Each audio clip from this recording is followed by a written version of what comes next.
Hi, everybody. Welcome to the Ramble.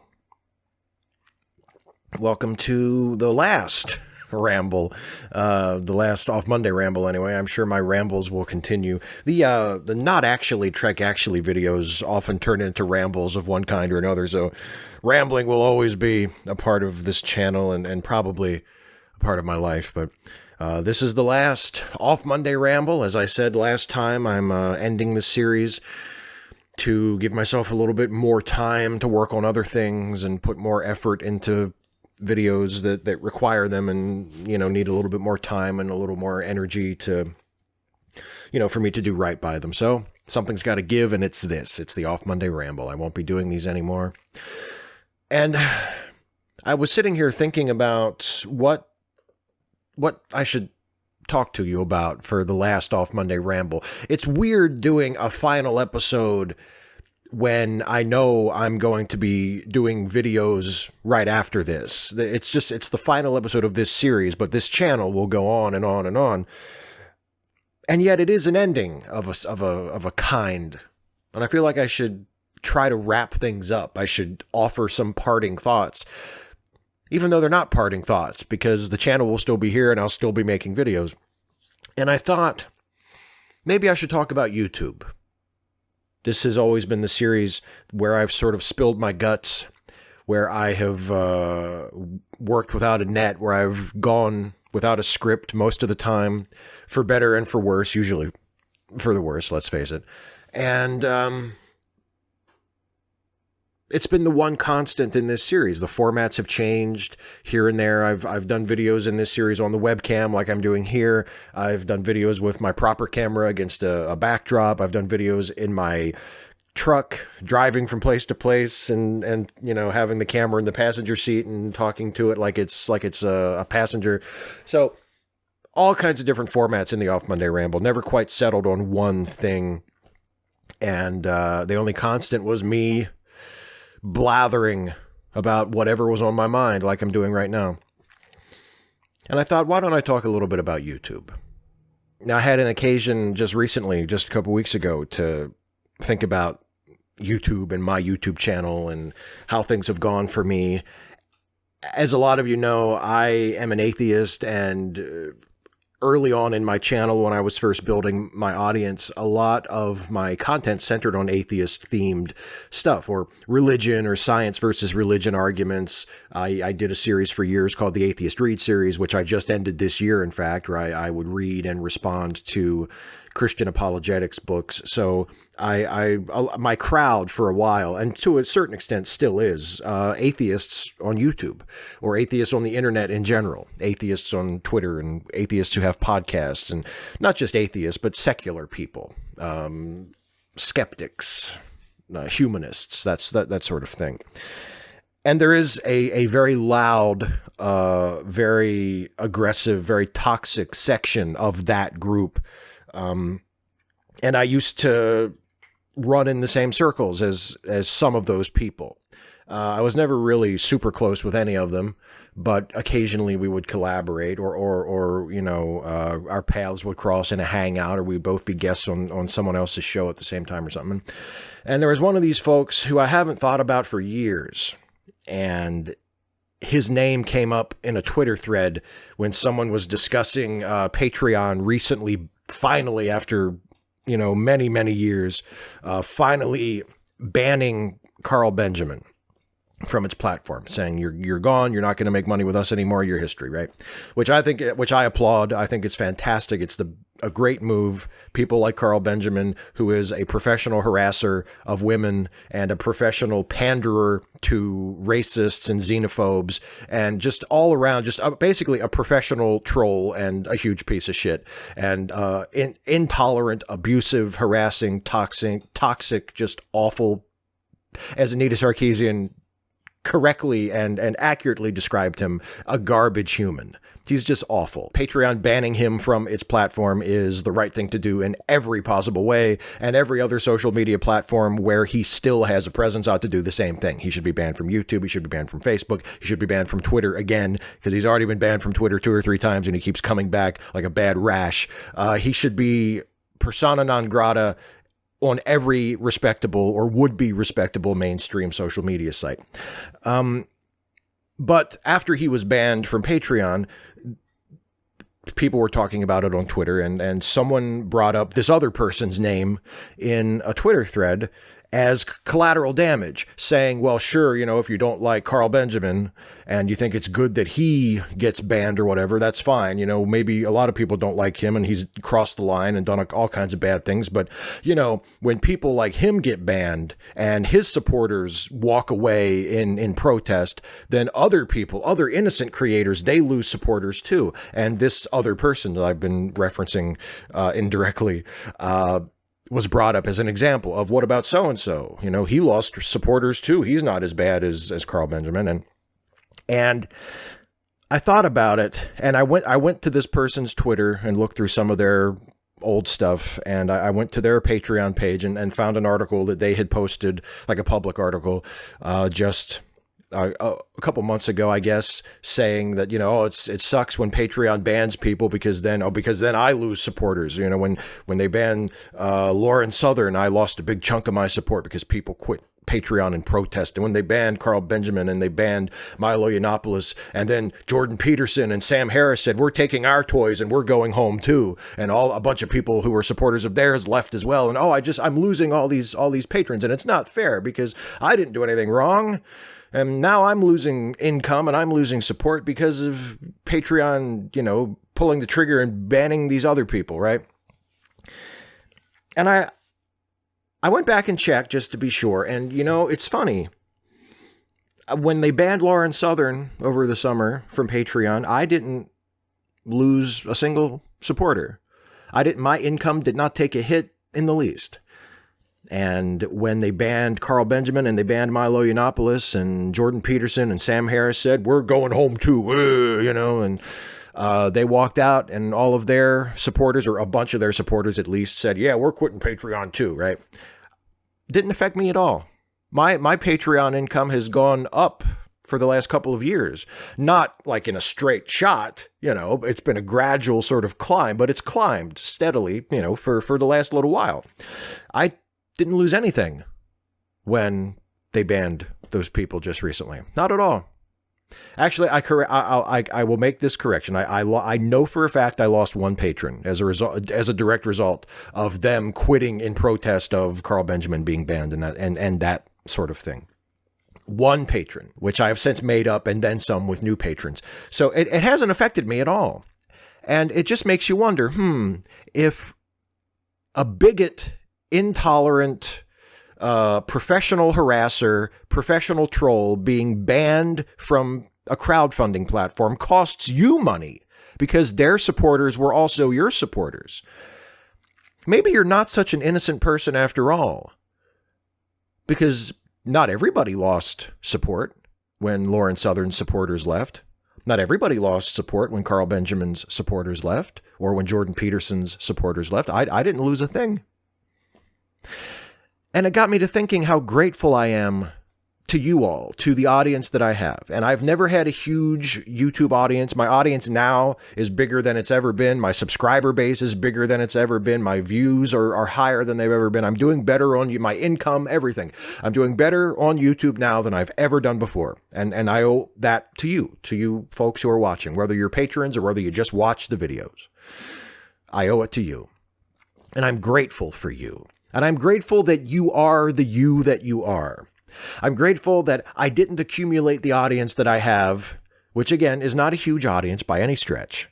But I'm grateful that I accumulated the audience that I have without pandering to trolls and harassers and abusers and professional misogynists and rape apologists and racists and white supremacists and alt-righters, although I repeat myself, and people who maybe fall just short of that line, but are happy to pander to those people and are happy to create content that they know those people will get off on and will induce them to support them because they're happy to take their money too.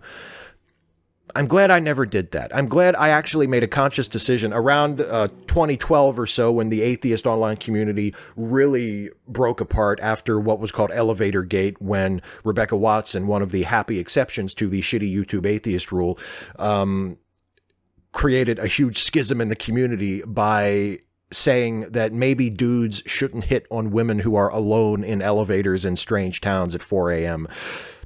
Completely reasonable request, completely reasonable suggestion. But this, to certain people, to certain shitty people, this was a declaration of war on men.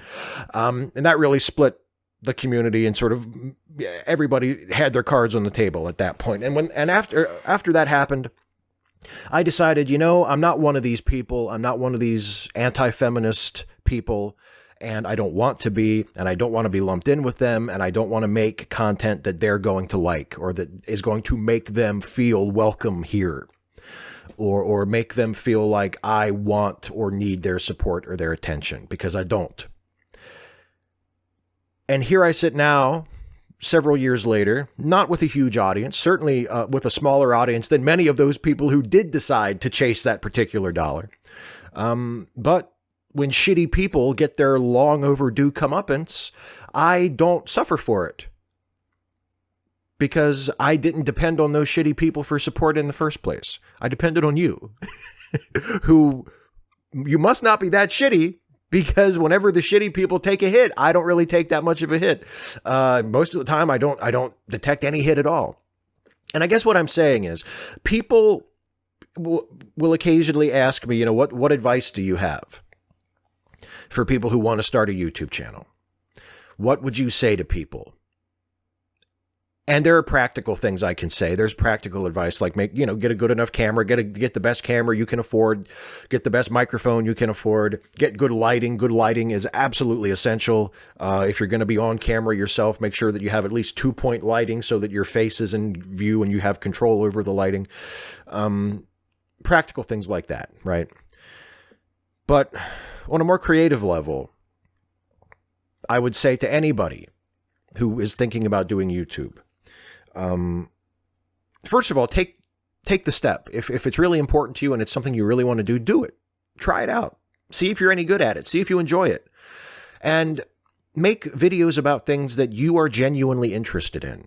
And speak thoughts and feelings that are genuinely yours. Be yourself. And make videos about things that you think are important and that you think are relevant. And don't chase the audience, and don't chase money, and don't chase the algorithm. Don't try to outsmart YouTube and make videos with just the perfect title and just the perfect length and just the perfect subject and the perfect thumbnail so that you'll get maximum views. And I mean, that if you hit on that, I mean, if you do a video and it really lands where it's supposed to and people watch it and it blows up and you make a ton of ad revenue, I mean, that's great. That's awesome. Right? I've had a tiny sliver of that a couple of times throughout my YouTube career. I've never gone viral. I've never had a video break, 1 million views or anything close to that. But I've had that thrill where, a video that I've made really takes off relative to most of my other stuff, right? And it's a great feeling. But what makes it even better is knowing that that was a video that I made from my heart, from my brain, about something that I was interested in. And it was a result of creative decisions I made because I thought I was doing the best thing for that video. Not because I was trying to chase views or chase subscriptions or try to outsmart the algorithm or try to pander to a particular audience that I had perceived as being really lucrative, right? Makes it so much sweeter when you do find a little tiny taste of success. So my advice to anyone thinking about doing YouTube would be that. Do what's important to you. Talk about things that you think are interesting. Talk about things that you know about. Talk about things that you have experience in or that you have an interest in. And if someone else is making videos about the kind of stuff that you would make videos about, and you just find yourself agreeing with everything they say, and if you made your own videos about it, you would just be repeating what they say, then just let them have it and come up with something else and make your videos about something else or find a different way into that same subject. Lots of people make Star Trek videos. I try to do my Star Trek videos different than other people do them.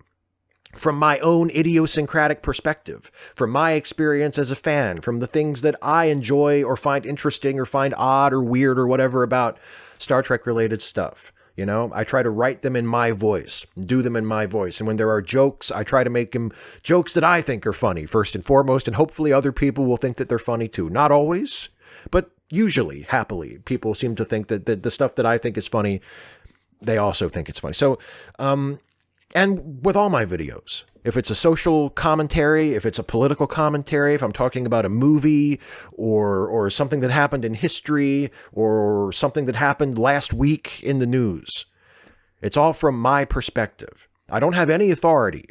I'm not telling you what to think. I'm not telling you what to feel. I'm not telling you how things are or how things ought to be. I'm just sharing my opinion, my perspective, my interpretation.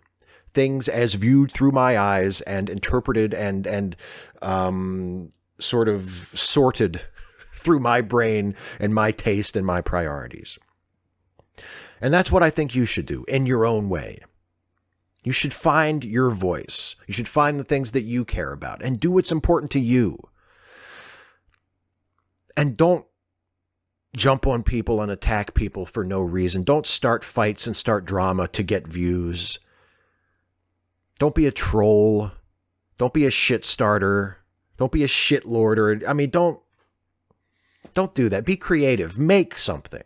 Don't create your success by trying to tear other people down. Do your own thing. Make your own work, your own creative work. And just keep at it. If it's important to you, and if you enjoy it, and you find that you have some kind of knack for it, then do it. Stick with it and do the best you can at it. And if you stick with it long enough and you get good enough at it and you're a little lucky, you'll find an audience. It might not be a huge audience, but then again, it might be a huge audience. And whatever kind of an audience you get, it'll be that much more fulfilling knowing that you got it because you were doing work that really meant something to you and was the honest product of your intellect and your imagination. And I guess that's what I have to say in this final edition of the Off Monday Ramble.